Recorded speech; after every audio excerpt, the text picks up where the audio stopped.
12 a.m., 12:30 a.m. Okay. So I'll just give my talk, and then you might have to excuse me for the rest. Okay, fine. So yeah, so you want to quit after your talk, and then we may request maybe one burning questions after your talk, and if Okay, I don't can stay mind, for then that. And if yeah. there are more questions, please do write to me. Dr. Sen has my emails, and I Okay. can provide email answers. Okay.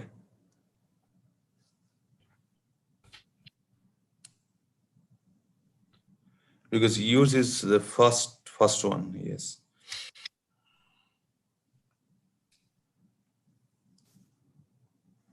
Okay.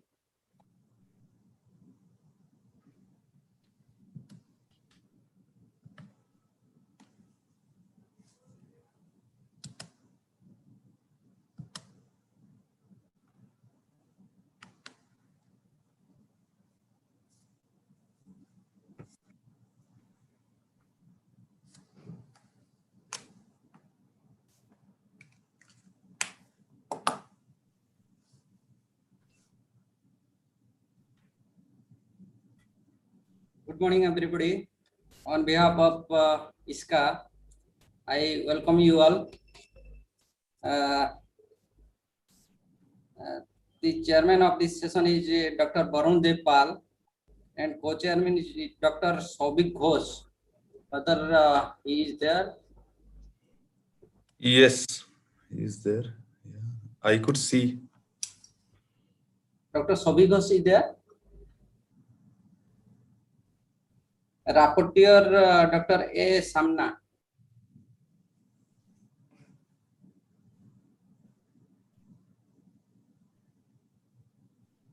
Yes, sir, I am present.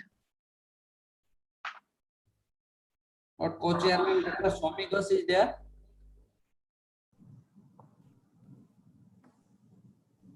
Dr. Soubik Ghosh or Dr. Subhashish Mandal. Probably they have not joined.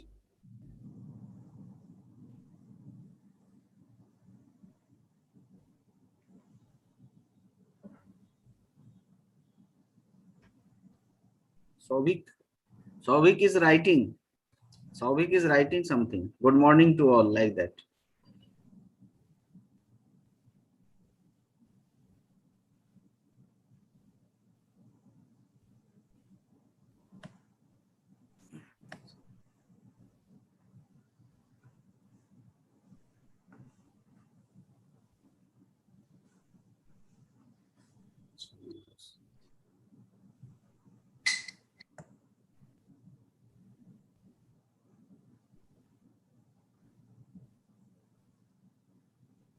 He had joined as attendee.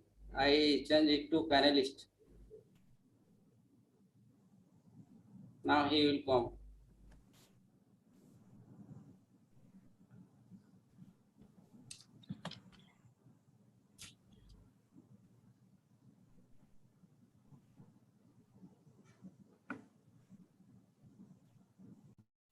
Yeah, he has joined. Again, welcome you all. Our chairman of this session is Dr. Varun Dev Pal. He is currently working. Hello, good morning. Am I? Yeah. Hello, good morning. I am Souvik here. Good morning. You are co-chairman of this session. Yeah, I am there. Okay, thank you, and good morning to everyone. Okay, sir. Good morning.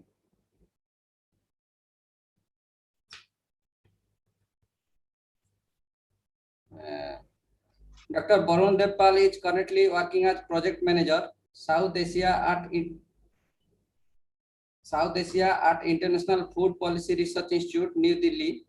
He is almost 15 years of research experience on the issue of climate change policy in India and neighboring countries in South Asia. Dr. Pal's current research interest lies on issues of scaling up climate smart investment for the agriculture sector in South Asia. And sorry to say that Dr. Souvik Ghosh's biodata has not been received. But I request him to co-chair this session. Now I request Chairman Sir to proceed the session. Thank you. Thank you, sir, for giving me this opportunity to chair this important session.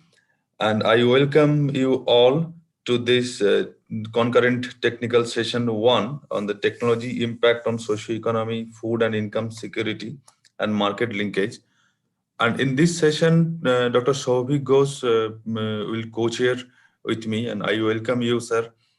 And there are a total 7 speakers. Among them, 3 are invited speakers by the distinguished panelists we have. We have with us Dr. Nidhi Nagavatla. I don't know whether Dr. Suresh Pal has joined yet. I did not see that whether Dr. Suresh Pal joined. Dr. Anjani Kumar is also one of the invited speaker, but he has not yet joined probably. Then Dr. Samna you are there. Then Dr. Govinda Acharya, I could see him. Dr. S.K. Good morning, sir. Yes. Good morning, sir. Yes, thank you. Good morning. And Dr. Good morning, S.K. Jha is also present here now. And Dr. Subhasis Mandal is also, I think he will be joining soon, maybe. So I would request my co-chair to give his introduction to among the panelists, among the speakers as well, and then we'll proceed to the invited talk by Dr. Nidhi Nagavatla. Okay, good morning, Dr. Barun, as the chairman, and I am Souvik. I'm privileged to be part of this particular webinar and this particular session. And actually, I am presently working as a professor in the discipline of agricultural extension in Vishwabharati University, which is a central university. Prior to join this university, I was in ICAR, and I worked there in IIWM, Indian Institute of Water Management, Bhubaneswar, from the year 2000 to 2013 in the capacity of scientist and senior scientist. And in 2013, I joined Vishwabharati. In between 2016, I went to South Dakota State University, US, as a visiting scientist for conducting a part of my research, which was sponsored by ICAR. And that's it. I mean, I just want to be brief over here. And I'm looking forward to hear all the distinguished speakers, invited speakers, and the other presentations. So thank you very much and welcome all of you. Yeah, I join hands with you, with my co-chair, to welcome again to all the eminent speakers and distinguished panelists here. So let me first invite Dr. Nidhi Nagavatla, who is currently professor at McMaster University, Canada, and fellow at the United Nations University Institute on Comparative Regional Studies, UNUCRIS, Belgium. So as we are joining from different time zone, and I appreciate Dr. Nidhi that you take up your time and you still awake. It's 12:30 a.m. in according to your time, and it will be tiring, but I appreciate, and it will be like we are privileged to listen to your lecture. So I would request you to start your presentation, and as you might be knowing that there is a 20 minutes time slot given to you. So I would request you to, if you could finish few minutes before, and you can take a few questions and answer, that will be good. So now the floor is over to you, Dr. Nidhi. Please go ahead. Thank you, Mr. Chairman, and thank you to ISKA and to Dr. Sain for inviting me for this event.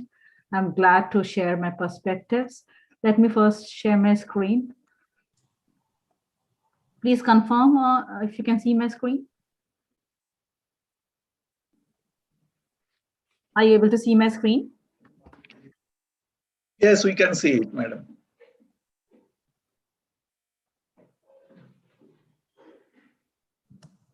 Okay, so I'll just put it in a screen.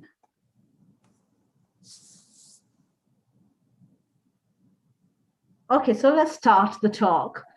I'm going to be talking about sustainable development, coastal ecosystems, focusing on agenda for change, innovations, and impact assessment.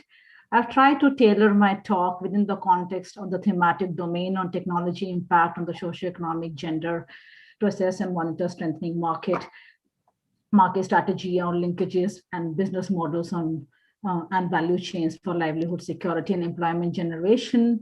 And my talk will specifically focus on the seaweed cultivation.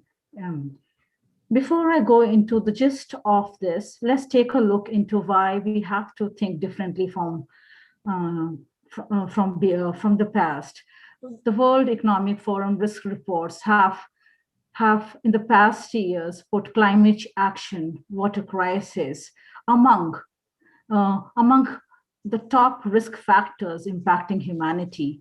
The extreme weather events, the natural disasters, degradation of ecosystems is calling for us to look beyond the conventional measures of production for ensuring that we are able to guarantee food security for the burgeoning population. And international actors, agencies, and institutions have put a commitment through different platforms and different obligations. And you must all be knowing about the Sustainable Development Goals, SDGs, with 17 goals, 169 targets, and several indicators to monitor progress. Let me take your attention to SDG 14, Life Below Water. We have a dedicated focus on coastal and marine ecosystems through this SDG 14 agenda. Why was this necessary? This was necessary because in integrated landscape management, some focus on coastal and marine systems have sometimes remained a little bit under-reflected. We have also put some of critical facts on nature's degradation in the IPBES report, wherein more than 500 scientists from more than 50 countries took part.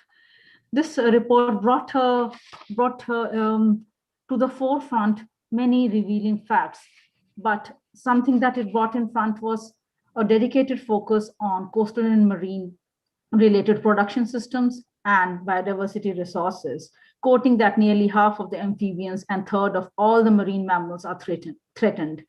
And many of these systems are undergoing and witnessing high level of pollution. The whole agenda, the framework was around trying to acknowledge nature's contribution to people and to envision good quality of life by understanding, acknowledging, and addressing how ecosystem services, goods, and functions from different systems impact our livelihoods and quality of life. There were several key points from the report, but let me take your attention to a section on plausible futures and pathways towards sustainable future. In these chapters, we've taken the initiative to outline what are alternative measures to ensuring sustainable food production pathways. What are alternative measures to ensuring that people have livelihood and income generation opportunities, but not at the cost of nature. Among other recommendations, the report also brought forth the focus on inclusive governance and collaboration, both top to bottom and bottom to top approaches should be handled in a balanced manner to ensuring sustainable governance of coastal and marine resources amid other landscape ecosystems, better integration of natural resource management across scales, and promoting practices to reduce pollution if we are talking about different natural resource systems. A key point I want to highlight here is promoting investment and engagement. These are two dimensions that have not been taken seriously in the past governance and management structures and paradigms, and addressing fragmentation of land, water, coastal, and other human development policies. These are standard messages that may apply to any system, any kind of production system, any kind of conservation, management, and governance systems related to natural resources. Let's bring our attention to coastal coastal and marine systems. These numbers must be very familiar to all of you, so I may not repeat them, but a stated fact is that around $3 trillion of market value lies in marine and coastal resources and related industries annually, and about 5% of global GDP. There are several ways outlined in SDG 14 agenda in the form of targets by which we can design our future programs, projects, policies, and interventions. Let me take your attention to 14.7 and also 14.3, 14.2 that talks about different practices, encouragement of different practices to manage and protect marine resources by using them in a sustainable manner. And this ties well to the event that ISCA is organizing this week. And a couple of indicators that you may feel familiar with in terms of monitoring progress, in terms of synergizing the impact pathways, in terms of developing a comparative context. And I would not read all of them, but let's take, for example, the progress by countries in the degree of application of regulatory policy and institutional frameworks. And while a lot of emphasis is being given to the fisheries sector, for example, see this infographic from United Nations organizations in India giving the message on SDG 14, primarily, and this is all very nice and very relevant, but to be ensuring that production, food production, energy production, related activities in the coastal and marine system should be given equal emphasis than in tandem with natural harvesting. And within the context of these larger global agendas, in 2015, we came up with this policy brief targeting the seaweed aquaculture industry. And we came up with a set of recommendations as well by identifying problems through a case study-based approach, through consultation with various experts around the world. And these recommendations were a pathway for us to then form a project proposal, to get funding from the UK government, to work in 5 different countries to understand where are the gaps and needs to accomplish these policy recommendations. Let me give you an example, the project that we are currently conducting that started back 3 or 4 years ago with my colleague, Professor Elizabeth Cook from Scottish Association of Marine Sciences. This project, this global seaweed project talks to the rapidly expanding industry demands, noting that aquaculture production has far exceeded the wild harvesting scenario in these systems.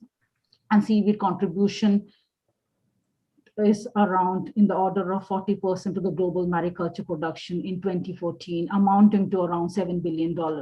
Production has shown significant growth over the last 50 years and is supplying 96% of the global demand, as quoted by FAO. We did figure out what kind of species are cultivated at different scales and what kind of methods, and this is again common knowledge, but what we wanted to identify are challenges and possible solutions around disease outbreaks, biosecurity policies, wild versus indigenous, and competition between wild native stocks through competition and interbreeding with non-indigenous varieties. So more from physiological perspective, but also from the policy perspective by addressing the vulnerability at a place with the place context-based criteria, which may differ from in a developing country vis-a-vis to developed countries context. How to understand the larger impact of this growing industry on coastal environments, and to also understand potential conflicts with other users of coastal and marine environment. And we started using an economic lens to begin with, to understand the trade, both in terms of exports and imports that happens around the industry. And you can see some numbers on these maps. The top map talking about the import trade, and the bottom map talking about the export trade and the regions that cater to these trade import-export trade pathways. And we did see that though the industry is growing, there is a bit disaggregated, and among other gaps and needs, capacity building remains key component to ensuring the economic and environmental development of this aquaculture industry amid the need for transfer of scientific knowledge, organizing national and regional scale programs by benefiting from global scale knowledge and information and data, and ensuring that local stakeholders are equally connected with the global networks and industry representatives, NGOs, and research community can act in a collective and joint fashion to ensuring sustainable policies for future growth of this industry is ensured. We also then took another phase of the project to understand the kind of investments that are currently committed to these industries in different parts of the world. And you can see the global scope of this industry through different programs that we have outlined and highlighted in the map to understand what kind of innovations and investment structure is presently in the last 5 years standing as governing the future pathways for this.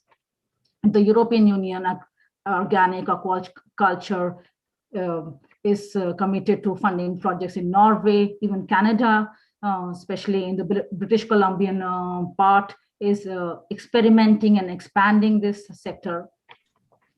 An interesting development in that direction was the discourse tying the development of this industry with sustainable finance and impact investing.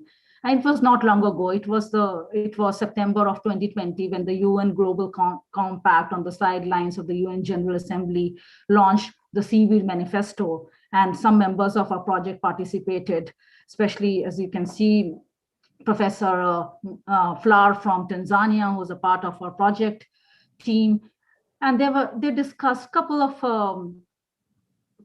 of strategies, including the ESG, the environmental social governance strategies that are currently governing the private sector investment and is gaining increased focus as an integrated part of investment portfolios across the world. This sustainable financing, and especially in relation to seaweed aquaculture, is seen as a measure for social responsibility, where investors and private equity people can also flowing some financial resources through a number of financial technologies within the context of ESG strategies up to $18 billion. And the prediction says that in the coming future, around $20 trillion is expected to flow through ESG funds, not necessarily for seaweed, but largely for the sectors in the natural resource sector. Some more information about the project. There is a big project. All the information for the past years is collected and aggregated in our project website. Please take the opportunity to go through in details. We have marked the countries where we are working in this yellow star. So pretty much of a global representation in Philippines, Malaysia, Tanzania, UK, and in Canada.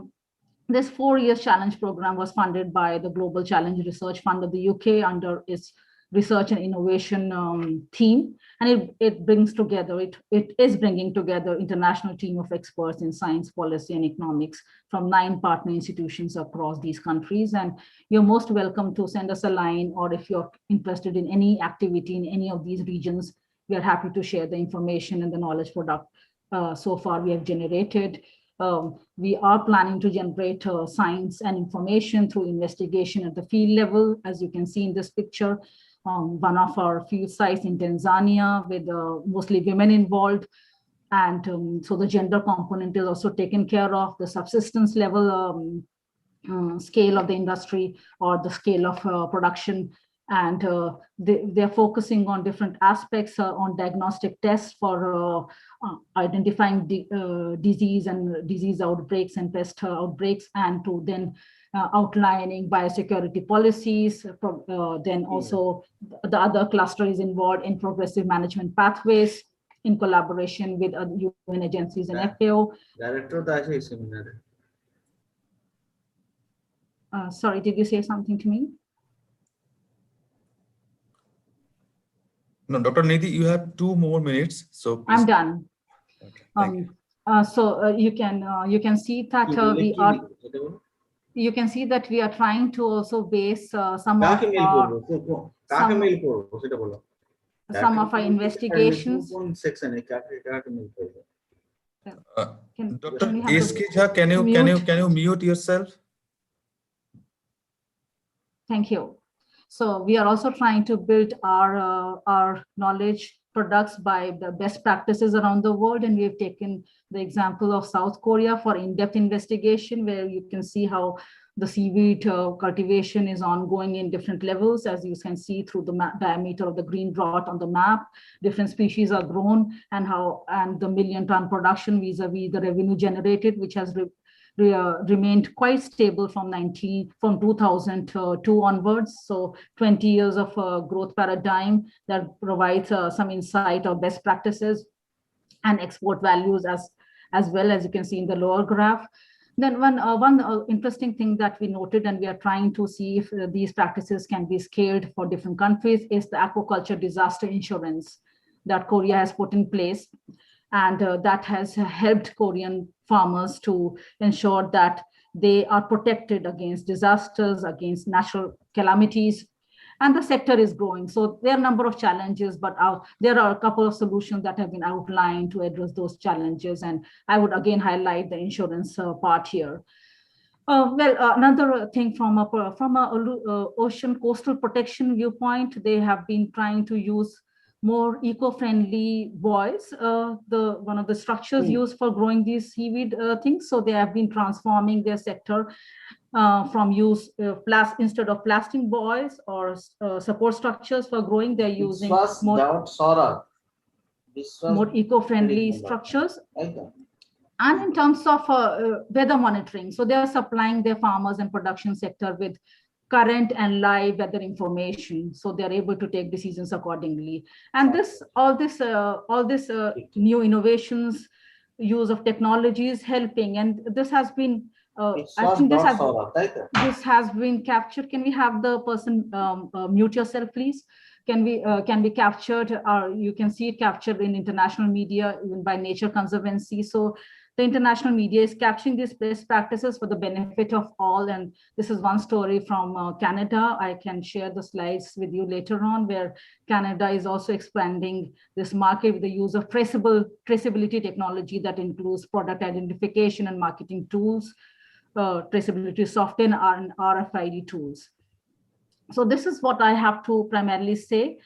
And I also want to take the opportunity to share with you that as a part of an UN interagency collaboration on disaster risk reduction, we have launched a massive online course on nature-based solutions, wherein we are also covering the aquaculture sector. This course is free of charge, so please encourage your students and your faculty members to take this course and to benefit from learning from experts. And a couple of other resource tools which are helping private sector also to be a part of the discussion, to be on the discussion table. And I welcome you all to the UN Ecosystem Restoration opening on 5th of June. Please join us to ensuring that while we focus on food security, we are taking a balancing act to recovery of all ecosystems and conserving also ecosystems that are still intact by not compromising our food need, but also not compromising nature.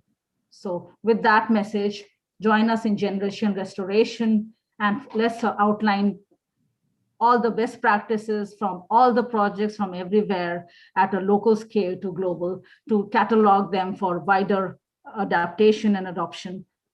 And thank you, everyone. Thank you. Thank you, Dr. Nidhi, for your excellent presentation and sharing the information from the risk to the value that the coastal marine aquaculture can provide to the global GDP. And then you have highlighted some issue related to seaweed cultivation and this potential. And finally, you have shown the aquaculture disaster insurance issues as a risk mitigation. So those are really nice issues you raised. I understand that we have very limited time. However, let me take one burning question, because as I know that you have to leave now due to the time. So there is one hand raised by Dr. S.K. Jha. So if please, I would request you to make it very brief if you have any burning question to Dr. Nidhi. Dr. S.K., over to you. Dr. S.K. Jha? Dr. S.K. Jha, are you there? Okay. So with permission to my co-chair, Dr. Souvik, Dr. Nidhi, told me that she is joining from Canada, and now it will be around 1 a.m. in the morning. So we have to allow her to leave this meeting right now. And if we have any questions from the participants, we may directly reach out to her through email. And she assured us that she will reply back to us in the given time. So I thank you once again, and I join hands with my co-chair also. And without wasting much of time, so let us move to the next speaker. We have with us Dr. Suresh Pal, who is currently a director at National Institute of Agricultural Economics and Policy, NICER. He is one among the distinguished agricultural economists in India. And I would request you, sir, to speak on the development of coastal agro-ecosystem, role of technology and policy. And as you might have seen that the 20 minutes time slot has been given to you, but I would request if you can complete it few minutes before, it will be good to have time for some discussion and to listen from you more on the queries that participants may have. So I welcome you, sir, once again, and please go ahead with your presentation, sir.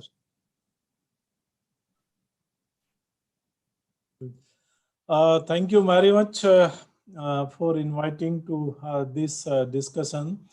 Though I have not done much work on coastal agro-ecosystem, but some of the points I would like to share with the colleagues here. And I have just a couple of slides. Let me just try to share. What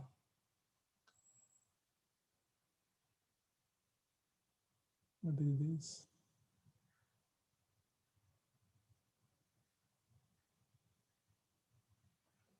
Is it visible?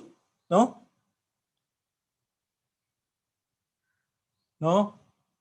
Your screen is visible, but not the PowerPoint slide, sir. Okay, sure. Now it should be, huh? Yeah, now it is, yes. Okay, I will just make a few points about the development of coastal this region, or you can call it also agro-ecosystem. First, just few words about the let's say the importance of this particular system. Generally, we define coastal where we have the high rainfall and the humid environment. Dry region we are not considering, that's part of the Gujarat only. And if we consider that, we have that information about Gujarat also, but if we leave this dry region, if we compare this coastal ecosystem with the rest of the India and other countries, it is much ahead in terms of input use. For example, here this NPK use is much higher than what we can see for the country as a whole or some of the progressive states.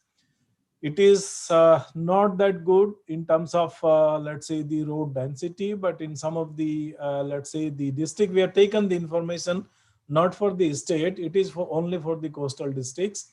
Karnataka, it is good. Tamil Nadu, again, it is good. Odisha, it is good, but not for other states like West Bengal.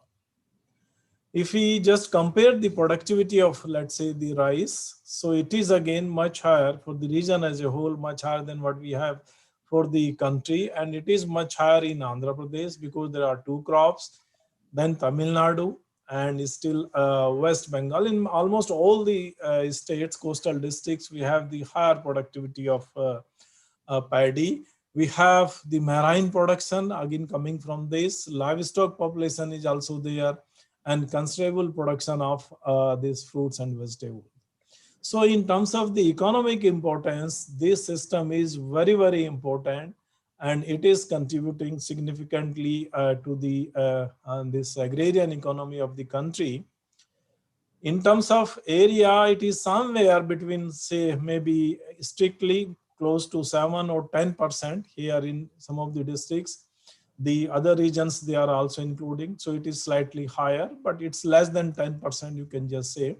But in terms of the, let's say, the contribution, economic contribution, you see it is making much higher contribution than whatever the geographical area has. But another important point here is that the productivity and other things, they are equal, not equal in all the regions. What we see, let's say in the southern part, Kerala, or the western, let's say the coast, is not true what is there on the east coast, except Andhra Pradesh, where the 2 crops of paddy is taken and productivity, per hectare productivity is high. So a lot of unequal distribution is there. And another important feature of this production is that there is a very, very high risk because of the weather problems, cyclones, all those things. So this region is highly productive. At the same time, we can say it is highly risk prone also, except maybe for some crop is spice in other things. So growing high value, let's say the crop, but still experience the high risk. But another important feature of this particular region is, one is we have to look at it comparative to India, it is much more productivity. So income from agriculture is very high. But here what we just see, what the previous speaker was telling, the ecosystem services. And if you value all these services together, this is some global study done. So you can see here, this is bottom, let's say the last but one line, the cultural, the services which are provided by the coastal systems, or including the wetlands, which are mostly close to the coasts. So their value is much higher. In fact, coastal system, cultural, let's say the value of cultural services, supporting services, regulating services which are maintaining the ecological functions of the system, their value is much higher. What we generally get from the provisioning services, which is in fact just half of the cultural value of the cultural services.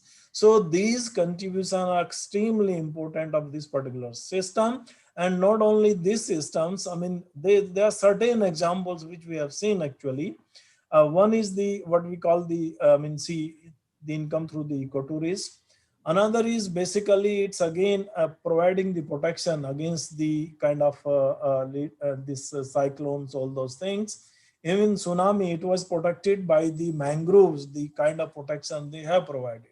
So those kind of services, if you just evaluate, they are much higher. But here the problem is those who are generating these services, they are not getting rewarded for this. Ecotourism, who are benefited? Local people, but not exactly. Wetlands, those who are maintaining, who are benefited? The other people, they are benefited, but not exactly those who are actually maintaining.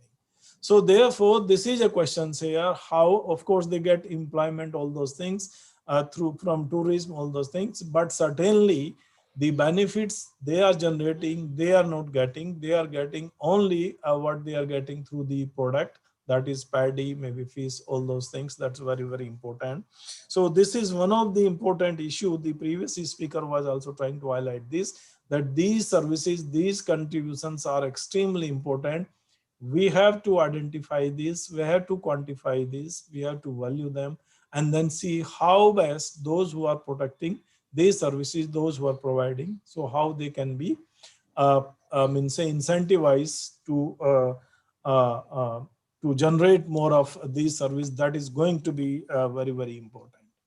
Coming to few policy aspects. First is the, because what I said, it's highly productivity, risk is also very, very high. So for risk management, we have to work on the all fronts. First is the technology for crop practices, crop varieties. I will give you just one example. Some of you may be knowing there is one varieties because of its standability. This is occupying almost entire paddy area on the eastern coast. It's Odisha, in Andhra Pradesh, further down, and maybe in other states also that is occupying. So that is the kind of preference of the farmer for technologies we can reduce the risk. Second important thing is related to weather because of cyclones, other things, rainfall, and if it is weather information services, there are some agencies working particularly for the fishermen, and that has found to be very, very important, but we need to improve the access to this information as well as reliability of this information. That's going to be very, very important. And final way of this managing the risk is insurance. Insurance for livestock, insurance for let's crop, and insurance for the farmers, individuals. All are important. How best we can do that, that's very important.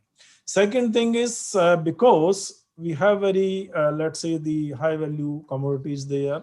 We have spices, well-established supply chain, all those things.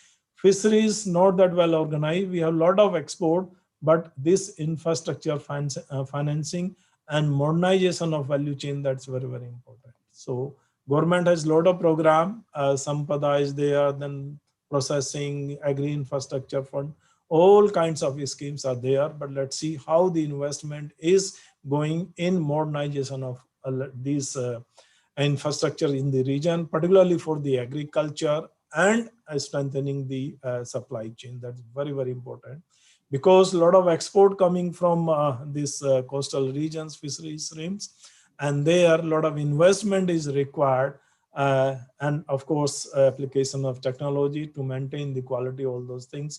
So this is going to be very, very challenging. And most of this investment will be channelized through financial institutions and private sectors. Therefore, participation of that particular sector become very, very important.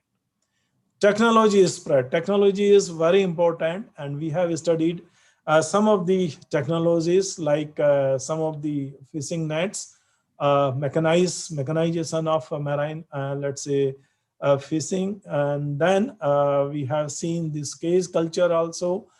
We have seen a new, let's say, the breeds or varieties of fish, and they are really very, very encouraging. The benefits ranges somewhere between, let's say, around 5,000 annually, 5,000 crore annually, and they are going to spread once the technology adopted by more farmers. So therefore, strengthening again all the farmers, particularly in the areas of fisheries, in the area, or let's say the crop, paddy, all those things, so that you can have multiple tolerance to multiple stresses. That is very, very important. So that is going to really help the farmers.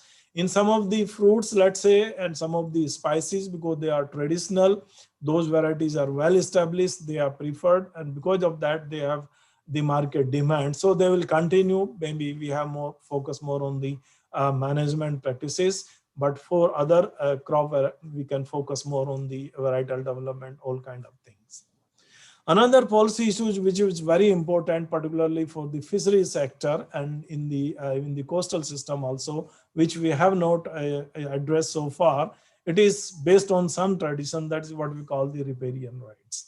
So the tradition is, if there is some water body near to my field or maybe sea, so I have right to make use or have access to that water body. That is one thing. But certainly that is not helping the other communities who should have actually access to those water bodies. And here generally what we call the modification of riparian rights. So maybe provide some kind of preferential access to particular rural communities, maybe to have more equality in the region, or those who can contribute to the management of those water bodies. These are mostly wetlands kind of thing, but these things are also true for the marine fisheries. What are the policy there? Licensing policies, how the government is regulating. There are issues, some discussion is taking place. The fisheries policy is in making, and there will be some discussion on this, but this is one important area which require some kind of thoughts. In fact, there are other conflicts here, particularly for this when the farmers, those who are going for the shrimp cultivation. So there are negative externality, basically salinity is spreading to other fields. So those kind of conflicts also require the attention, how best those conflicts can be addressed. And my last point is, which I have already made, ecotourism, transfer of benefits. So this is very important for the coastal regions. So how we maintain that, who will invest that, and how that money is being, let's say, in terms of tariff, in terms of fee, or in terms of some other assets, it is being invested in this particular region, so that they are maintained. People, those who are working there, they get livelihood opportunity, and those actually generating, maybe maintaining some kind of particular area, maybe some park, or maybe some service, or maintaining the one particular area is coral reef actually there. So that is attracting a lot of visitors and a lot of you can say the revenue. So the point is how we can transfer these part of these benefit in the regions. It is invested there, not appropriated by the private or maybe government and invested somewhere else, and particularly transfer to those communities who are maintaining these ecosystems, and their services are being maintained. So thank you very much. These were the few points we just wanted to say. Thank you. Thank you, sir. Thank you. Be on time and enlighten us on the very challenging issue faced by the coastal agriculture system and coastal ecosystem as well. So we'll come back to you after this session if we have any questions and answer. By the time also, I request participants to put your question on the chat box. So let me go to our next speaker straight away. So we have next speaker with us, Dr. Anjani Kumar, who will be talking about the market linkages, understanding the agricultural value chain for transforming coastal agriculture. And Dr. Anjani Kumar is Senior Research Fellow at International Food Policy Research Institute and is a distinguished agriculture economist in India. And I would request Dr. Anjani Kumar to present your topic and be on time so that we can have time in the end for a discussion. Thank you, sir. Now over to you.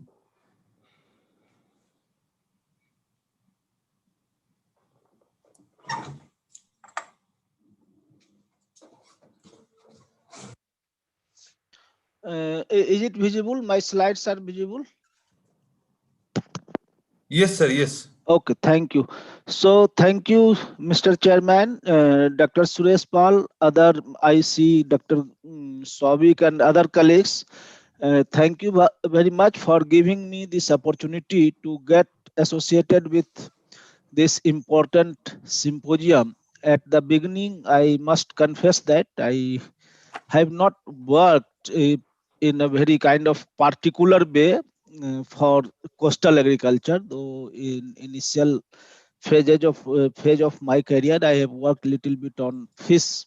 So with that limited exposure, but what I have perceived, and that even gave me more confidence when I was looking at the figures which was presented by just previous speaker Dr. Suresh Pal, that coastal agriculture in terms of productivity and other kind of infrastructure means some states are ahead, some states are lagging behind the national average. So this is a kind of reflective of the next national trend with some more vulnerabilities or climate extreme, like the probability of having floods, probability of having tsunami, these kind of events are more in the coastal regions. But in terms of productivity, in terms of other indicators, they are almost reflective of the national trends. And in India, we know there is a still dominance of very high dominance of marginal and smallholders. Still sizable populations are poor, and that concentration of poor is more in the farming community. So that kind of things are applicable everywhere with some sort of identification for the particular ecology and particular system. So in that perspective, I will make my presentation, and I will confine more to that what is agricultural value chain, what do we understand, and sometimes we confuse this with supply chain.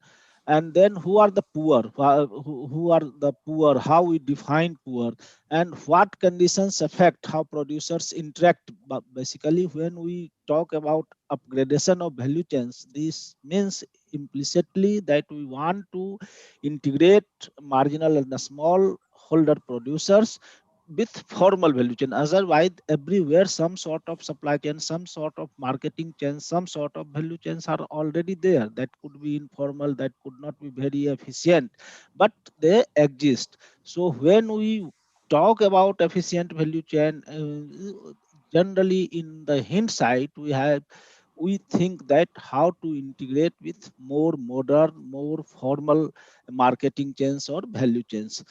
Once we integrate, or once the poor producers, smallholders, marginal farmers, they participate in the formal value chains, whether they get benefited or not, so whether their share in the kind of end rupees, whether that increases or not. So whether these poor people, these resource poor farmers, small marginal farmers, whether they get benefited or not, we will try to have some evidence on that.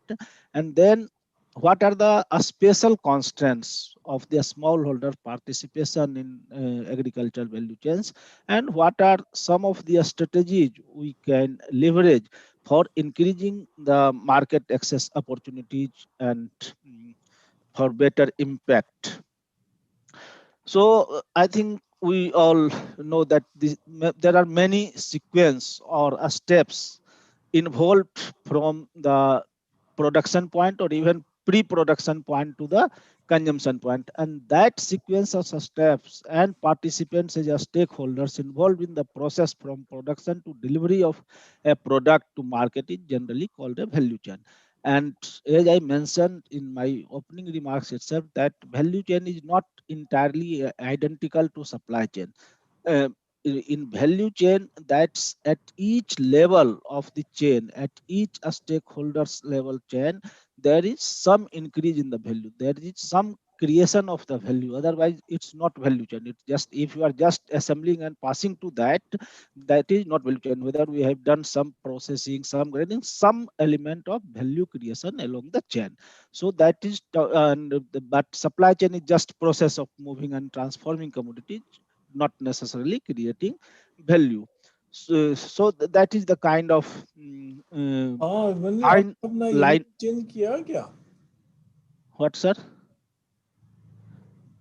नहीं क्या है? एक minute, sorry. Oh, it's okay, sir.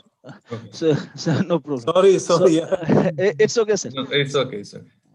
So when we perceive poor, basically they are the large subset of the small scale farmers. That as I mentioned, that most of the poor, they are concentrated in rural areas, and among the rural population, the large subset of those poor are small scale farmers, and they are characterized by a large degree of marginalization, and they also have inadequate access to natural resources, both land as well as the physical kind of inputs. They also have inadequate access to modern kind of technology, or they have constraints in accessing those technology, including even irrigation, and also they face problems in accessing the capital markets, particularly the institutional credit, formal credit, and also often they don't have that kind of required skills and expertise. So these are kind of characterization. So if we take a general kind of framework of a very generic value chain which is applicable across the boards, with some kind of commodity specific, some of the stakeholders method, but in general this is the pre-production input supply, that where from we get the inputs, and then production stage, post-production, processing and consuming, and there are many institutions involved, there are many facilitation services are involved. It's not value chain efficiency, and that kind of inclusion depends on lot of policies, lot of regulations, what is the level of information, what are the standards we are complying with, and also how further transport services, processing, packaging, lot of facilitative services are also required. So, and value added by every function, by every stakeholder along the chain. That's the ethos of, that is the crux of the value chain.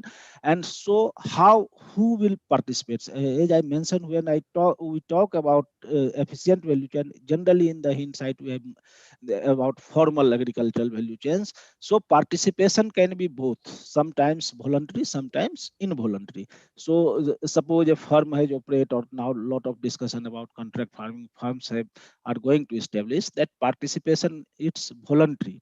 In voluntary participation, one of the debate which dominates that kind of policy discourse is that whether we are talking that participation is inclusive or not, whether we are including the marginal smallholders or not including, where there are some entry barriers. So that debate is that, and when it is involuntary, that's about excluding, whom we are excluding.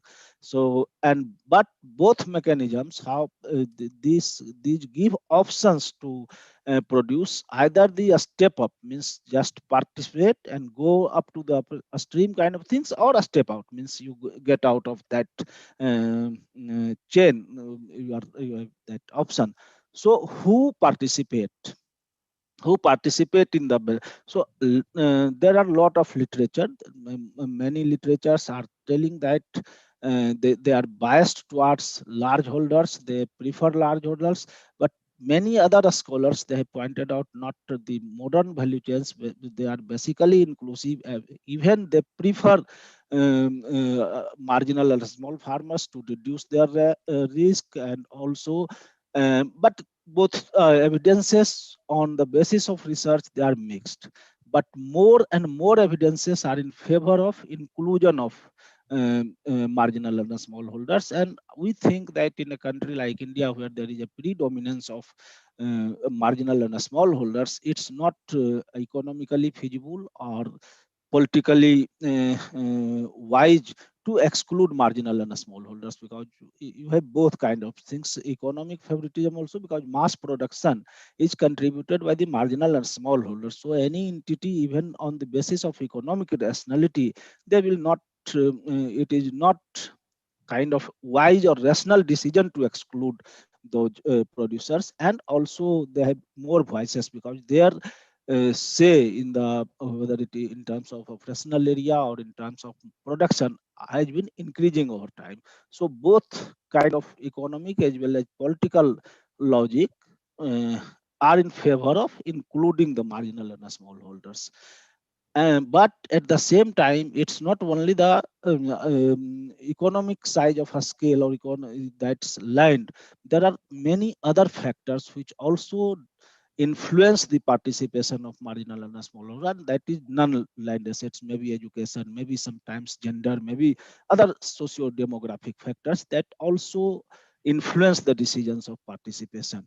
And better road marketing, many other kind of things that in the literature they have been found to that. So another aspect, a lot of research, even we have done many research about this aspect, that whether the marginal small farmers who are generally poor, whether they benefit from participation in formal value chains or not, what are the evidences and how can they benefit. There are different types of integration model, different types of integration model with formal value chains. So one way that they can get benefits through product markets, as producers, they are selling, their prices are assured, they can realize better prices for their produce and lower cost for their inputs. And also in case of complete vertical coordination, they can participate through labor markets as wage laborers. They are providing their laborers, their labor, they are getting employment and they are getting inputs. And also through service markets, as providers of services to the different chains. You mentioning there are many facilitative services. Somebody can go for transport services, somebody can go for information services. So other many kind of logistic other services. So these are the channels how they can get benefited through participation in the formal value chains. And most of the available literature focuses on rural poor producers, and limited number of studies on the, because whatever studies have been done, they focused either on yield advantage, they focus on income advantage, and also sometimes they focus on household income. It's one income is just from agriculture, because whether they are getting and household, but very less studies have been conducted to understand how these resource poor marginal farmers, they get benefited by participation in the employment market as a consequence of their participation in the modern value chain. So there are very less evidences, and also equally we have very less evidences or very less analysis about the role of households as providers of services to the value chains. So these are some of the deficiency in the literature. As I was mentioning, most of the studies they have uh, found, and they have used different indicators, and this is also how this rural poor or the rural marginal farmers can get affected. One of the potential benefits of the formal agricultural value chains is that they provide some sort of income security and stability, and it's both. One is higher returns as well as it stabilizes the income, because farmers are able to transfer or share their risk, not to transfer exactly, but they share their risks, and that brings the element of stability to the flow of income. And also because of improved access to technology, there are evidences of increased productivity, improved quality because of better compliance with food safety measures, and also access to greater services. And also there are some studies which have shown that it has even positive impact on the food security, and also being a part of some reputed value chains, they entail some social premium. They are better recognized among their peers, and also because of large association, because of large association as a participants, and because of participation in training activity, capacity building activities, they have also learned better organizational capacity. And in this context, but I will now uh, going to end that contract farming has emerged as one of the very viable instruments to facilitate. And now you see a lot of debate going around, not only debate, even protests is going around about the contract farming. And so, and uh, and it has been a very fertile ground for a lot of controversial debate. So we have tried to analyze the real kind of a story, real impact. So when I tell this response ratio, that's basically the ratio of the advantage between treated group, means those who have participated in the contract farming and those who have not participated in the contract farming. And if the ratio is less than 1, this means they did not get benefited. In fact, their income or their yield has declined. Here we have taken profit, rupees profit, but there could be many other indicators. And we have included only those studies here who have used robust methodology, who have attributed that incremental or negative gain to the participation of the contract farming after discounting the other socioeconomic attributes because of other factors. So if we look at, and there are number of around 34 case studies, 34 studies and different kind of commodities, and these are evident from India. So except two commodities, marigold and gherkins, in most of the commodities, farmers, those who have participated in the contract farming, they gained significantly. And there is heterogeneity in the benefits received by the farmers. You see from 1 point something to up to 17 times, means so they are context specific, they are region specific, they are commodity specifics. So depending on the nature of commodity, depending on the nature of the markets, the incremental gain differs. So the evidences are in favor of, on condition on the participation in formal value chain, condition on the participation of contract farming, farmers, marginal and small farmers tend to gain by that. Similarly, we have also tried to collect the global evidences. What are those evidences that, again, number of studies they have highlighted constants also, but as I tell, that evidence is tilted in favor of better gains, higher gains to the marginal and smallholders. And if you look at this again, global evidences, again, there is a story that once you participate in the contract farming, the probability of getting higher income is high and significant. So these are the evidences on that. But at the same time, if there are evidences why smallholders or marginal holders are not able to participate in that kind of formal value chains, why they should be bailing but they face lot of constraints that could be related to resource, land, soil fertility, water access, working capital, technological constraints. A lot of technological aspects are there, and also subsistence need, because they prefer that household dependence on their own home production. And there is a trade-off that whether they should go for kind of commercialization and they should focus more on meeting their own demands, and then financial constraints, credit, cash flow deficit, product constraints, may not be able to produce required volume. Their quality may not be standardized. There may be variability in the quality, and also seasonality in the production, and also a staple crop cultivation needs, because meeting that, and locational constraints, also geography, weather, culture, tradition. So many type of constraints they face in participating to the agricultural value chains. But there can be some kind of a strategy we need to follow, which is equally applicable to the coastal system also, that first of all we need to increase our investment in upgrading to meet production and processing requirements. There is no way out. We have to have more investment, and also adoption of trading relationships and supply chain structure to ensure a smallholder practice. There should be institutional intervention facilitative, like promotion of FPOs. And this is one of their steps to ensure that without reducing their bargaining power, they can participate in the formal value chain. And also we can adapt the product proposition and buying practices.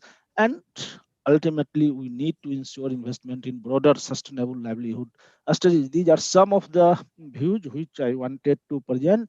And with this, I will stop, and thank you very much once again to the organizer for giving me this opportunity to interact with you. Thank you very much. Thank you, sir, once again for completion on time, and enlightened us on the perspective of agricultural value chain, and that too linking that concept with coastal agricultural ecosystem. So now onward, may I request Dr. Souvik to take forward the proceedings of concurrent session.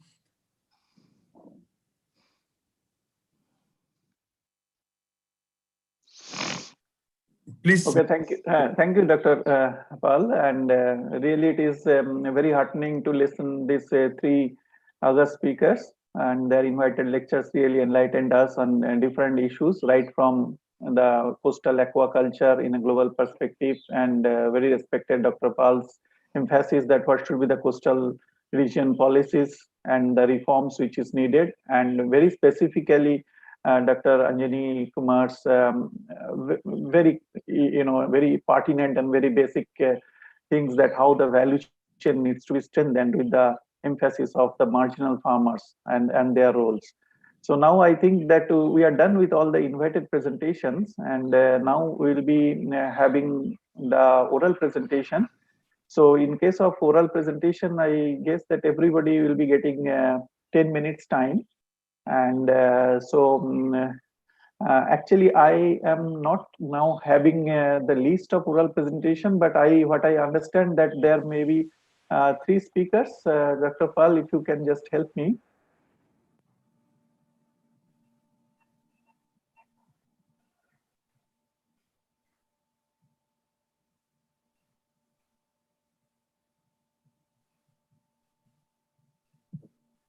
You have to unmute yourself. So we have with us Dr. Samna, then Dr. Govinda Acharya, then Dr. S.K. Jha, and then Dr. Subhasis Mondal. Okay, so four presentations. So yes. So I mean, with the permission of the chair, we'll be giving them 10 minutes presentation. Yeah, so few minutes, if they can complete few minutes before, then it will have a good opportunity for others to ask questions if they have. Okay, as decided, then we are having 4 oral presentation in this session.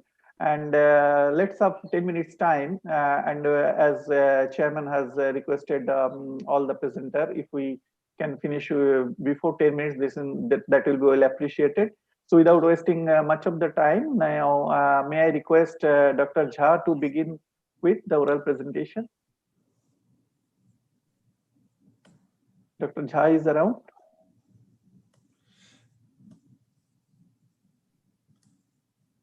So if Hello. yeah. Sir, I'm Dr. Shamna speaking, sir, from Dr. ICIJ. Yes, Sir, yes. Anjali Kumar sir, kindly unshare the screen. Yes, sir. Yeah, Dr. Samna will be first speaker, and then we'll move forward. Okay.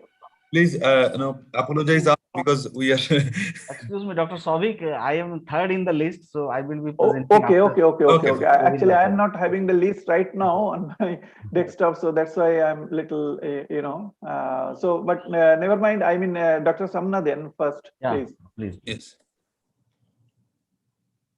Hello, sir. My slide is visible or not? Yeah, it's visible. Yes. Carry on. Okay.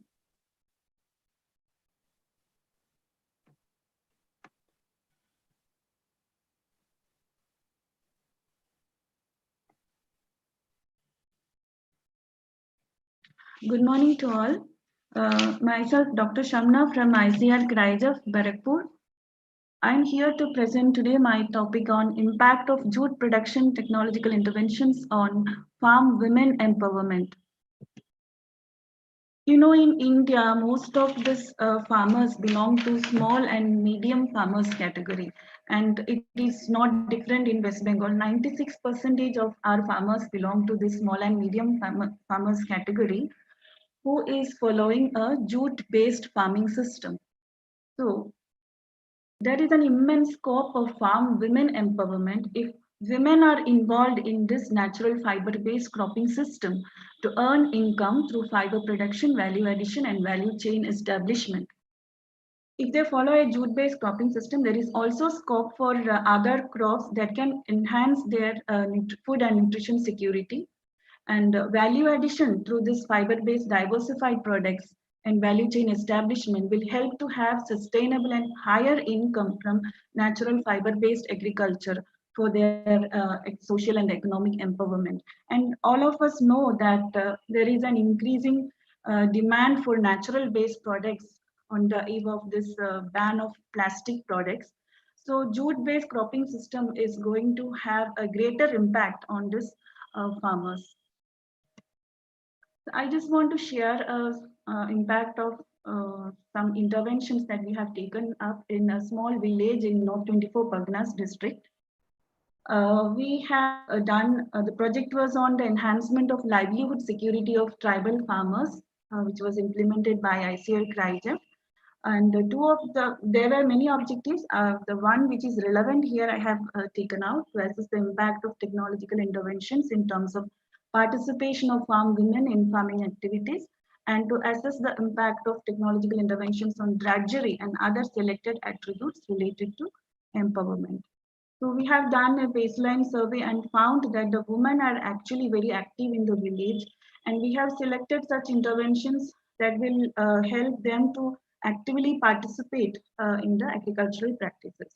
So we have introduced these technologies like Kraija multi-row seed drill, nail weeder, vegetable cultivation in rice field using jute fabric-based soil columns, jute green gram strip cropping, value addition in jute fiber and fabrics, then poultry, duckery, fishery, etc. You can see in this pictures which is given in the slides. So just to tell in brief, the impact of these interventions, direct impact is outcome is that this improved jute cultivation practices help to increase the average yield from 19 quintal per hectare to 24 quintal per hectare in that area. And jute and moong strip cropping has helped to enhance their nutritional security in this tribal villages. The another intervention which was widely adopted by the farmers there was vegetable cultivation in columns in rice field. You can see the involvement of the tribal farm women here, and The advantage of this technology is that from the same piece of land, you get additional income from the vegetable cultivation. After the harvesting of rice, you can see the vegetable also come to a harvesting stage and the farmers get an additional income from here. And improved rating practices of jute using Kryjev Shona. This helped them to decrease the rating duration, and also the quality of the fiber have increased as a result of the usage of Kryjev Shona. This fetched them rupees 500 per quintal of fiber. In addition to poultry, duckery, and all, the one intervention which had most impact was the entrepreneurship development through value addition of jute fiber and fabrics. Through this intervention, we could mobilize 8 self-help groups in the villages, and they have already started producing jute bags for supply into various state and central government offices, and started earning income. So after introducing these interventions for a period of 3 years, we decided to see the impact of this technology in terms of empowering farm women. For this purpose, we had selected 40 farm women through simple random sampling, and semi-structured interview schedule was prepared, and pre and post intervention scores were compared for the purpose of the study. So here we could see, after the introduction of intervention, the participation of farm women in these farming activities have increased in all the field activities, right from field preparation to record keeping. Similarly, in reduction in drudgery, we could find that the farm women have reported that there was a reduction in drudgery in all the field activities, from field preparation to drying. Especially, they got benefit from weeding. Here we have introduced a nail weeder and single wheel jute weeder, which helped them to reduce the number of hand weedings.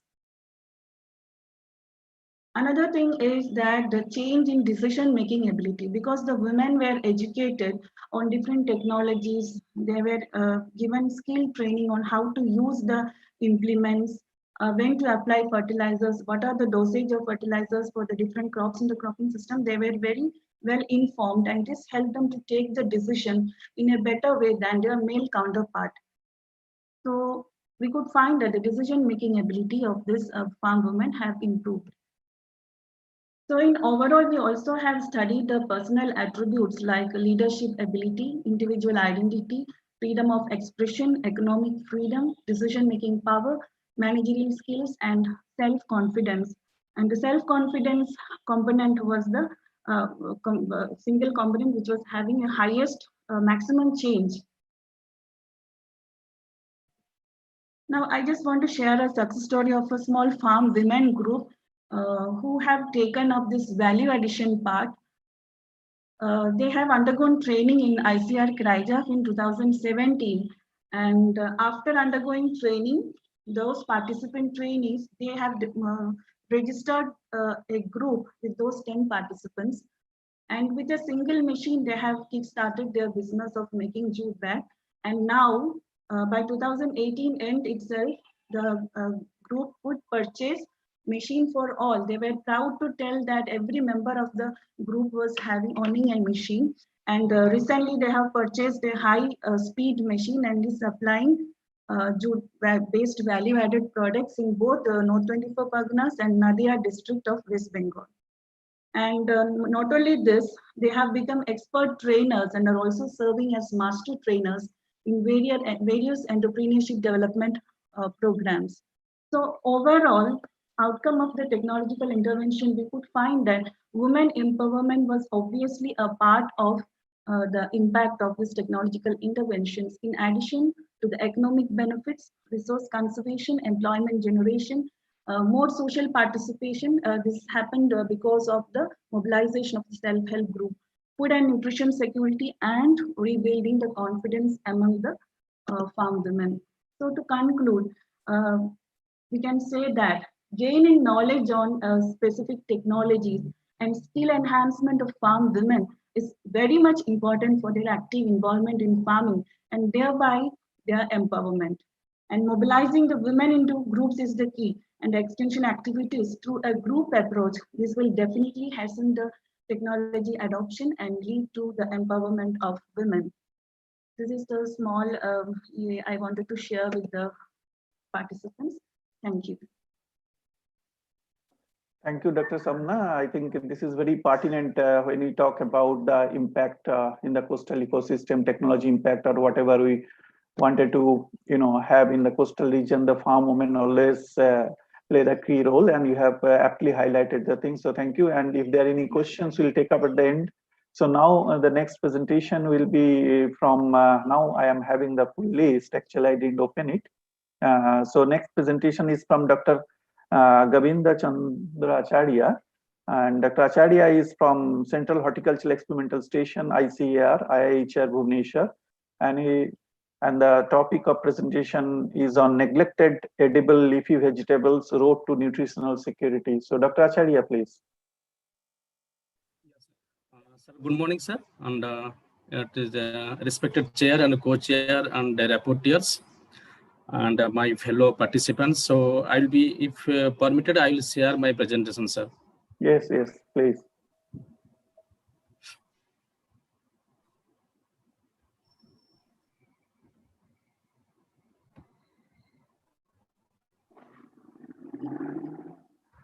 So it is here, sir. It is visible, sir.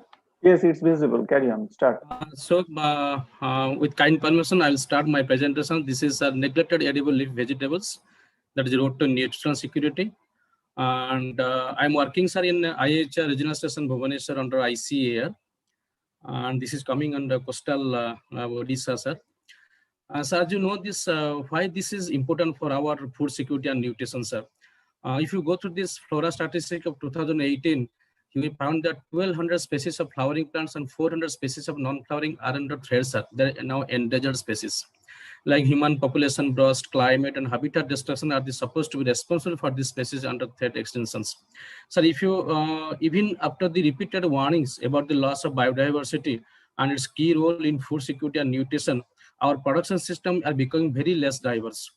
If you find this modern agriculture, sir, only 9 plant species, they comprise 66% cultivation, sir. So we are ignoring the goodness and the nutrition offered by 30,000 edible plant species. Only 9 species now in the cultivation, 66%, sir. So there is a loss of biodiversity, sir. A loss of diversity in agriculture, be it genetic level, be it species level, that we are now targeting, sir. And in 2020, this FAO celebrated this World Food Day with the theme that is grow, nourish, sustain together. This means that all these populations, all our populations should be access to the safe and nutritious food, sir, and require the domestication of additional food producing species and increasing the use of underutilized and neglected species, sir. And one data shows that out of 600 species of vegetable crops, only 1/4 is utilized and rest are either underutilized or unutilized. So here this come our neglected edible leafy vegetables. You might have known that in our hilly areas or tribal areas, people are taking these leafy vegetables other than amaranthus since time immemorial, sir. So in Odisha coast also, in the eastern region, there is a good number of wild and underutilized leafy vegetables that I will be just sharing with you, sir. And why these leafy vegetables, sir? Because they are a source of proteins, vitamins, minerals, and phytonutrients, antioxidants. Then they have good pharmaceutical properties, and they're also long used by tribal, ethnic, and common peoples, both for taste, both for flavor, and for increasing food basket. In a rice, they used to take all these leafy vegetables side by side. And they have a wide range of taste, flavor, seasonal availability, and many are found also climate resilient. Many species. If you find the other edible leafy vegetables like Alternanthera, Centella, then other Marsilia, they're almost all are climate resilient. There are no effect of these climate changes in this year. So exploration of these species may become viable livelihood strategy for rural and tribal population, also for the urban residents. So these are some of the edible leafy vegetables I will share. That is Talinum. That is where there occurs, and there's an ITK. We have reported from this source of collections: Talinum, Boervia, Rivia, Marsilia, Commelina, Pederia, Portulaca, Alternanthera, Leucas, Glinus, Ipomia, Chenopodium, Marsilia, Commelina. These are some of the leafy vegetables that I am here mentioned, there is we have collected around 30 edible leafy vegetables of this nature, which has been almost not found or almost extinct in the state, sir. So these are the some of the we have tried to analyze them, biochemical analysis for their phenol content and flavonoids content. Here we find that there is some species like Enhydra, we call it hill milchi, the highly rich in phenols and flavonoids, that is called hill milchi.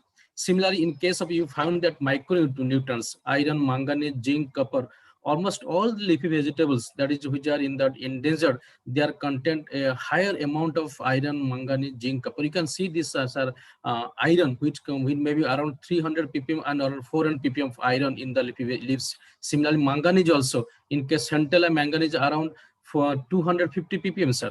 Similar zinc and copper, they are highly rich in zinc and copper, all these leafy vegetables, sir. And also they are mostly they are short-lived plant, and they are mostly shrubs, sir. So their leaf production capacity is more. Within very short time, they will give the maximum yield.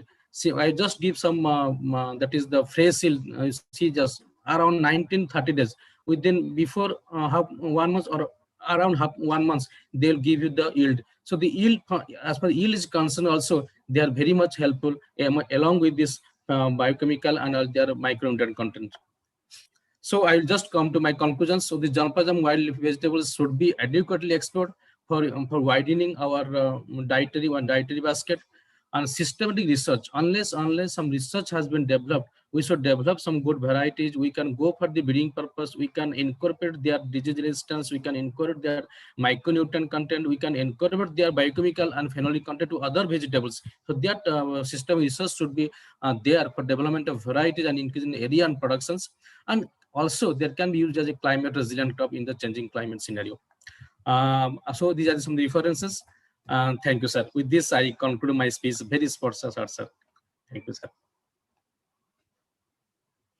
So yeah, thank you, Dr. Acharya. I mean, it is very crisp and very informative, and I appreciate that your initiative of having these germplasms of the leafy vegetables. Our interest will be to see that how much it will be suitable for the coastal ecosystem. Even in the Odisha situation, you have been working, and we have a different kind of coastal ecosystem there in the state of Odisha also, because that also varies. You know, the areas like, you know, Baleshwar to Kendrapara, yes, to Jagatsinghpur. So I'll appreciate that in time to come. Rather, we will be appreciating that what are the spaces which will be fitting to that particular coastal regions. Nevertheless, your effort is nice, and it is very much needed, to fit into the cropping system of the coastal region. So thank you very much. We'll wait for the questions at the end. And now the next speaker will be Dr. S.K. Jha, and he is from Chrysap, Barakpur, Kolkata. And he will be speaking on impact of improved jute cultivation practices in jute farmers' economy. So Dr. Jha, please.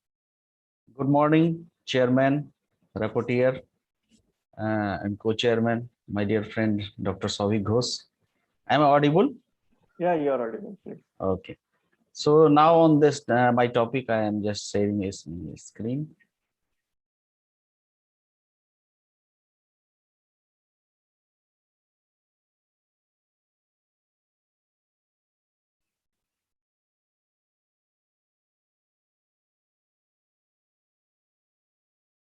Although it is not directly related with the coastal areas, but since West Bengal is having one of the coastal areas, and we are working in the West Bengal areas, not necessarily in the coastal directly, but farmers are farmers.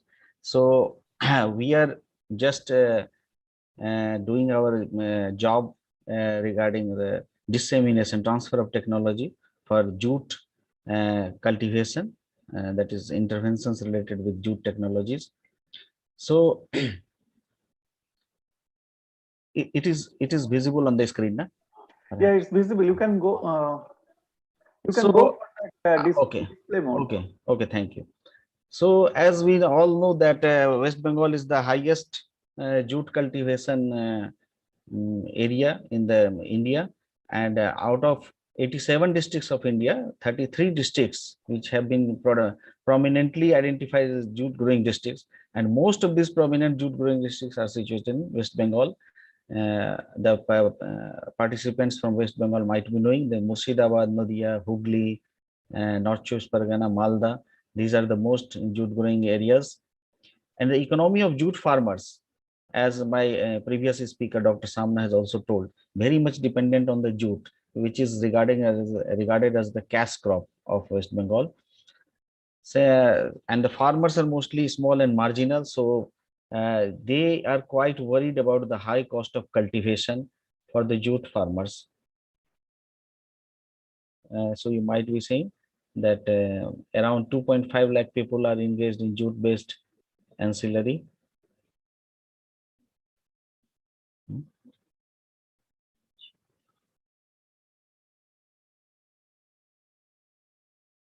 Not be configured. Okay. Oh, thank you. So 2.5 lakh people are engaged in jute-based ancillary sector. That means not only farming, but jute mills, jute-based handicrafts and artisans, etc.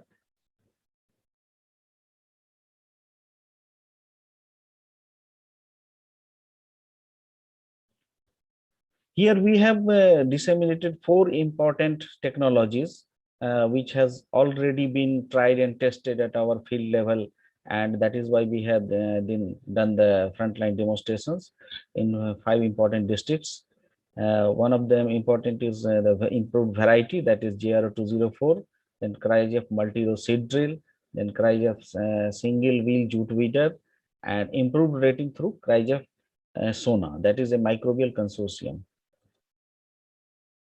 So as we all know that whenever we go to the farmers, we follow some extension approaches, which may be termed as sometimes interpersonal discussions, sometimes field visits, then all the demonstrations, method, result, frontline, then training. We do some farmers field school, farmers day, organized Kisan Gostis, scientist farmer interaction, these kind of interfaces we generally do for disseminating the technologies. So already I have told these things were disseminated to the farmers. Not only the 4 top technologies, besides that the kind of seed treatment, because farmers are mostly unaware that what is the advantage of the seed treatment, what is the advantage of disadvantage rather of imbalanced fertilizer application. So these things were also told in addition to the top main 4 technologies which I have discussed. So this is the JR204, which have been found as suitable for end March sowing, and it is premature flowering resistant, which was earlier not in the previous varieties. And over a stable environment, we have seen that if we see all the covering districts, 5 districts, so its fiber yield, although the potential is 30 to 40, but I will show it came around 32, 33 in the field condition. 22 to 28 to 30 quintal average fiber yield. In addition to, just I want to mention, in addition to all the 5 growing districts, now we are also, since last 4-5 years, we are also engaged in a program called Jute Eye Care, Improved Cultivation and Advanced Rating Exercises, and that is sponsored by National Jute Board, Ministry of Textile. And through that, we have upscaled our technologies, and that is why we have been able to cover an area around 252,000 hectare across the jute growing states, that is covering Assam, Bihar, Odisha, Andhra Pradesh, Meghalaya also. And that is why we are seeing since last 5 years, the farmers benefited is more than 5 lakh. So this fiber yield is 15 to 20% increased over the previous one, what the farmers were doing. Regarding line sowing, we have educated farmers about the advantages, importance of line sowing, and now we are seeing the advantages among the farmers, and they are also seeing and adopting it, because 50 to 60% seed is saved. And recently I want to tell, I have not included that slide in the my presentation, but I want to share with you that when we visited the farmers field, and they are also frequenting us, coming to the institute, so they told during this Amphan, and after that the heavy rainfall, the limestone jute crop did survive, but the broadcasted jute crop could not survive, and they just lodged in the field, so their crop was damaged. So now they are seeing the additional advantage what we were telling, because this is a kind of climate resilient practice advantage which farmers have found themselves, and they have reported to us, and then we went to the field and saw. Dr. Jha, you are having 2 minutes more. Okay, thank you. So just this much through line sowing also about 2.5 quintal hectare productivity increased. These are some clippings of the field demonstrations. This is regarding nail weeder. So regarding nail weeder, actually mainly do that decrease in the cost of cultivation for the human labor, which takes around 35% cost of jute cultivation, and it reduces that cost by 50 to 60% by controlling 80 to 85% weeds of the interrow space. This is also a kind of weeder that is called small single wheel jute weeder. Same advantages. Some demonstration clippings. Now this is Cryogenic, and it quickly rates the jute, and that is by 5 to 7 days less than the traditional method, and improves fiber quality by 1 to 2 grade, which fetches more remuneration to the farmers. It also helps in more fiber recovery, and that is why yield also becomes 6 to 8% more. So all these technologies, I'm just now going, you can just see one just clippings and focus it. These farmers is having traditional method of rating, and he is getting this kind of fiber, but through Cryogenic, you can see that farmer is applying powder, and the kind of fiber they are getting. You can just have a look. You can have just look. So impact of any technology, what we see that whether the yield has increased or not, horizontal extension has come in or not, increase in area or not, nutrition security has become possible or not, converted from monocropping to double cropping or not, the cost benefit ratio and gross income, net income, as well as these things are happening to the farmers or not. So these things have happened, and just so area has also increased by 20%, yield has increased by almost 50% in the farming areas. Expenditure on in agriculture after adopting those interventions, that is also increased 56%, and expenditure on education, this is very remarkable thing we have found. More than 80% people have increased the expenditure on education of their children, seeing the advantages of the education. Fiber quality has improved by 1 to 2 grade. Earlier they were getting 6 to 7 grade, now they are getting 4 to 5 grade. So overall, if we see that increase in yield, the Murshidabad district was having maximum 15.30%. Reduction in cost of manual labor was maximum in North Chowbis Pargana 15.18%, and gain in income, net income over the farmers practice was around 30,000. That was also maximum in North Chowbis Pargana. So again the same thing. I just want, this is the success story of one of the farmers from Harimghata, Nadia. So he's getting gross profit of 22,000. That is why he has also become awarded through Cryogenic as well as BCKB, and he went to New Delhi also in IRM Mela. So I just want to highlight one thing, that all these interventions what did result in enhanced yield, enhanced net return. But I am very happy, and we are very happy, I should say, extension persons from Cryogenic. Large number of farmers have become aware of our technology.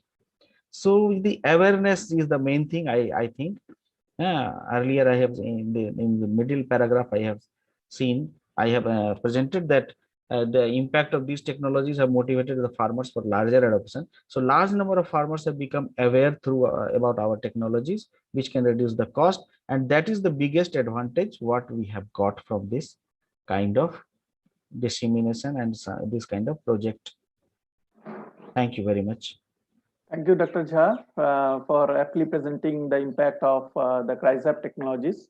and it's a good learning for all of us. I mean, that we have been taking these technologies to the field, and the success have been witnessed. So now the next speaker, the last but very important, my fellow colleague, Dr. Shubhashish Mandal, who is principal scientist in the CSSRI Karnal, and he is also one of the very prominent person behind this particular webinar and this session.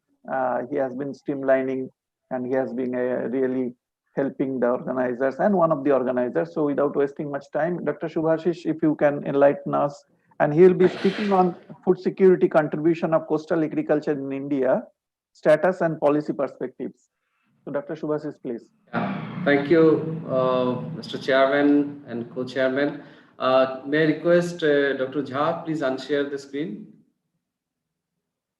Dr. Jha, please unshare your screen.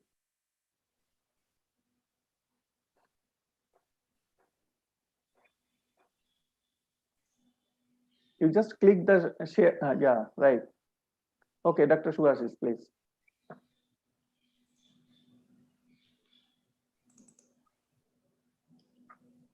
Yeah, is it visible? Yeah, it's visible.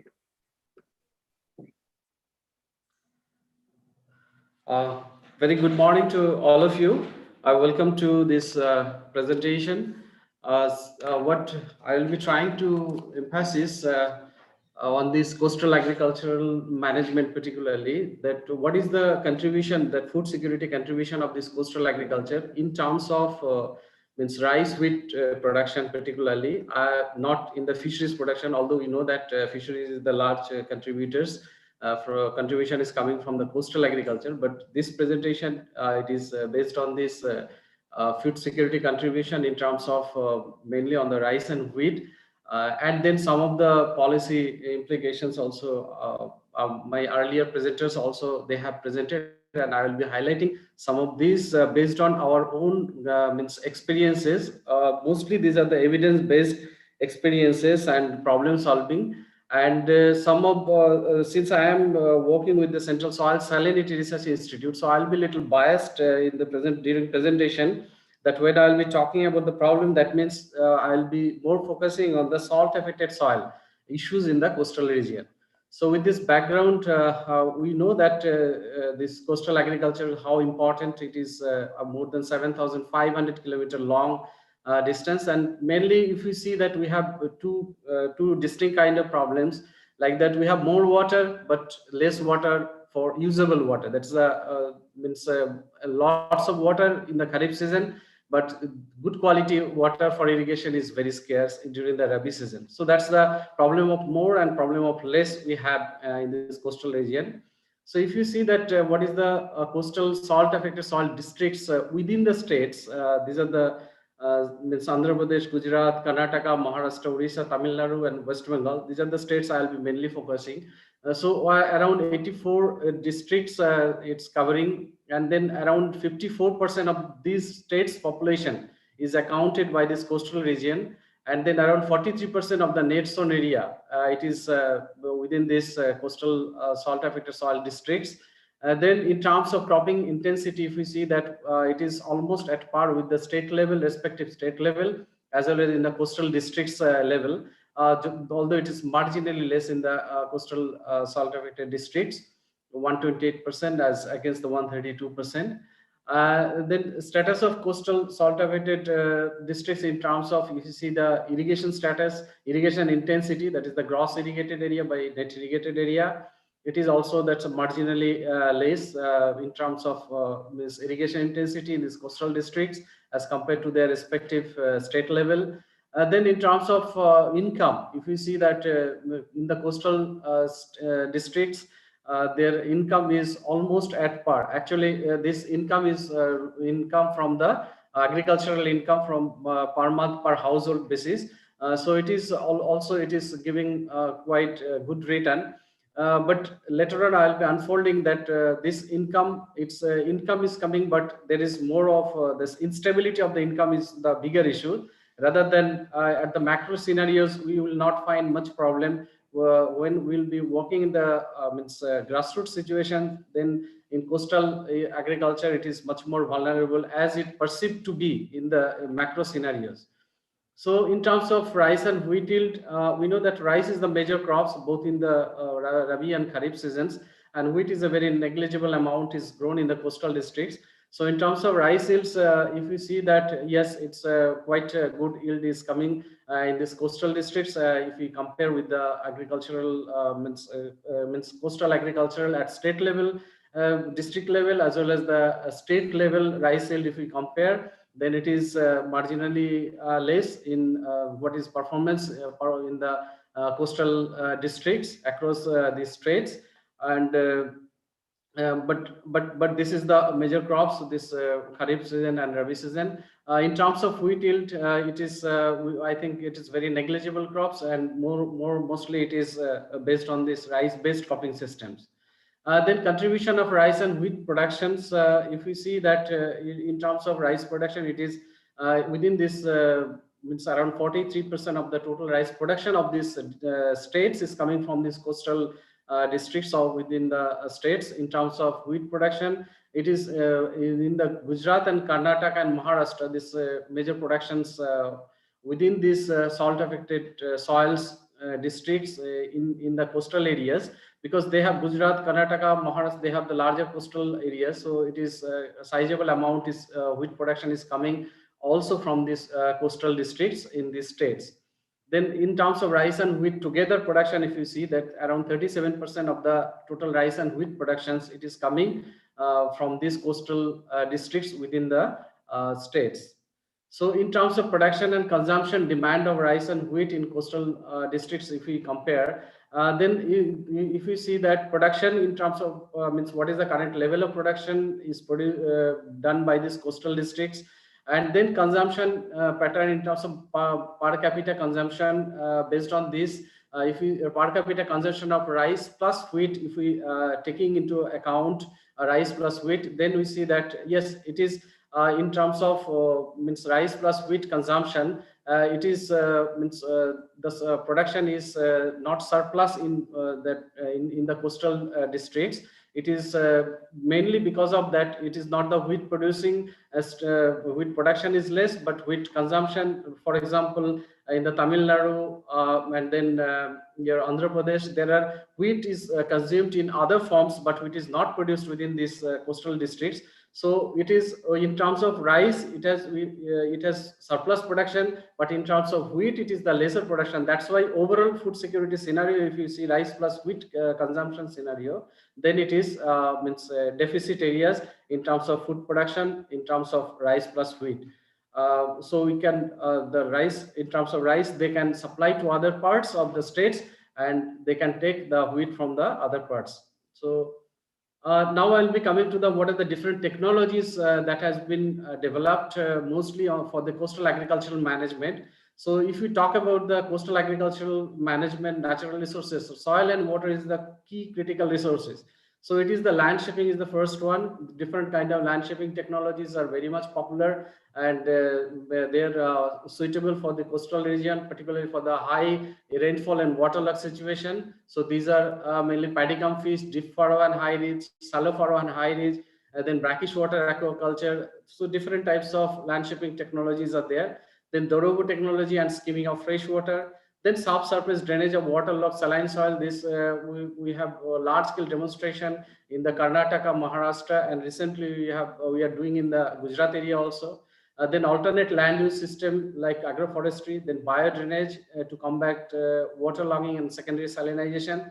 Then salt tolerant crop variety. This is most important one after this land shaping and subsurface drainage. That's the development of the salt tolerant crop varieties, particularly rice and other crops. And then different agronomic interventions based on the farmers' preferences, the sowing time and duration, because early duration crops will be facilitating the next crop. So that's very important to site specific or the location regional specific crop development is very much important. Then finally, it is the multifunctionality of agriculture, that is agrotourism is also coming in a big way in this coastal agricultural management. So based on our large-scale interventions in different areas across the states in the coastal areas, we observed that subsurface drainage and land shaping technologies, particularly these two I have focused, that incremental yield after the installation of the subsurface drainage, incremental yield of rice, cotton, and sugarcane has increased remarkably. And then incremental cropping intensity is also means 121% due to the subsurface drainage, and the land shaping it is around 140%. Then incremental net return, it is also giving sizable good income, good net return before and after the subsurface and drainage and land shaping technologies. Then incremental output and input ratio is also very encouraging. So these are the that's why there are many of the farmers are adopting, and also many of the government, state government and central government, and through RKBY also it has been mainstreaming, and large investment are coming for the dissemination of these technologies. And if you see the financial viability of this technology, this again we have done from the large scale demonstration across the states, and we observed that yes, average initial investment is quite high for subsurface and land shaping technologies. But even then, with this large investment, we can say that internal rate of return, benefit cost ratio, net present value, and payback period all are giving indicating that yes, this kind of technologies are suitable, and giving the based on the incremental cost return, we observe that these technologies are very much suitable for the coastal region for managing the critical soil and water resources. Now, if you largely based on the our experiences, we have pointed out that some of the issues that large-scale outscaling of these technologies that has been focused that we are trying to do. Number one, it is the technologies are mainly technically feasible, but challenged by the socioeconomic factors like high investment cost, then land size, instability in return. Then crop losses are quite high at farm or plot level, but not recognized at macro level. What I saw that in earlier presentation also, when we talk about at the macro level, we really do not get that problem of this critical management issues of the soil and water when we talk when we work with the farmers at the grassroots level. So that's why often because in coastal region it's more vulnerable, so that it is more important to look into the regional level problem solution rather than looking at into the macro level. Macro scenario will not give the right picture. So whenever we are working with these farmers in the coastal region, particularly we take detailed account of those farmers, individual farmers or the regional level farmers' perceptions and their aspiration also. And then cost of land degradation is high, but replacement of input cost or amelioration is also high. So this is another issue. So often the trade-offs between the action and no action remains unfavorable at private cost, unless and until we get some kind of subsidy or public investment support. So often, although these technologies are good, but the farmers are unable to accept or propagate these technologies from their own cost. So that is another big issue. The benefits of ecosystem services gained through good agricultural practices remain intangible. Often this waterlogging situation, you need the community approach. But what we have seen that when we are talking about when we are intervening. Dr. Mandal, please conclude within a minute or so, because we are running one short of minute, time. just 1 minute. So in case of tangible, we need to account those kind of tangible benefits. Beyond that, intangible benefits also. And then strategies, we need that some kind of putting the red flag that these are the areas where really we need to more focus well in advance, so that particularly in considering the climate vulnerability. So these are the issues. So in conclusion, I can say that yes, the salt affected soil districts, it has in the coastal region have large contribution food production, and this land shaping technology assist and subsurface technologies are quite good and suitable. A rice variety dissemination should be based on the farmers' priorities, focusing on the multiple stressors like submergence and salinity. The specific policy suggestions I am putting into here is that there is a need of launching dedicated coastal area development program, then incentive and mandatory measures for management of salt affected soils. All these details we are having in our paper also. Then effective community engagement, keeping in view of environmental risk. This is also an important one. Then prioritization of research on coastal region based on evidence-based outcome. So what is the real outcome? So based on that, we should prioritize the interventions. Then creation of real-time socioeconomic database and impact assessment. So with this, thank you very much. Thank you, Dr. Mandal. Very important and pertinent presentations and showing the impact of technologies in the coastal regions across the country. So thank you very much. Now I'll hand over to Chairman, Dr. Pal. Yes. So thank you, Dr. Souvik, for taking forward the proceeding. And I also thank Dr. Subhasis Mandal, who was also a co-chairman of this session.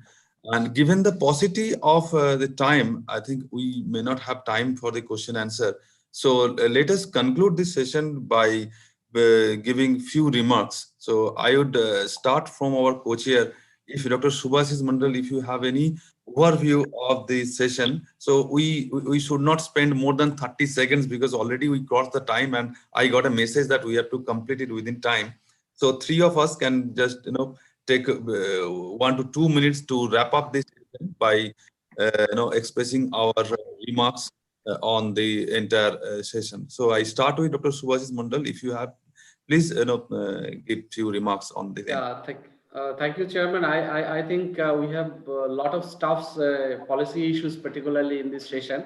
So we can put it down in our bullet points and then we can take it forward. And particularly we'll be focusing on this international collaboration and also the national collaboration for taking these policy issues to the practices further. Thank you. So Dr. Souvik, please.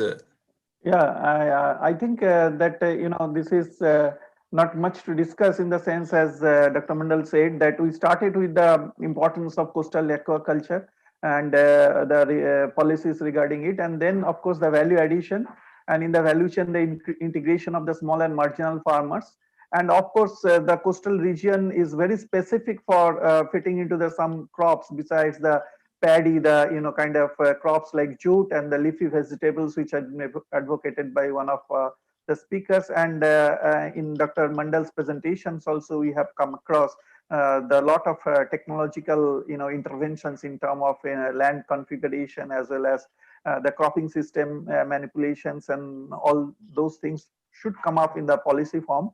And it is really important for us to look into the coastal region agriculture, not on a sector specific manner, but in an integrated manner. So yeah, integrated farming system, aquaculture based or the crop based, that will be the the pertinent for the coastal agriculture management. So thank you very much, and thank you all the speakers. Yeah. Thank you. I join hands with two of my co-chair to compliment the organizer and the speaker for their excellent presentation.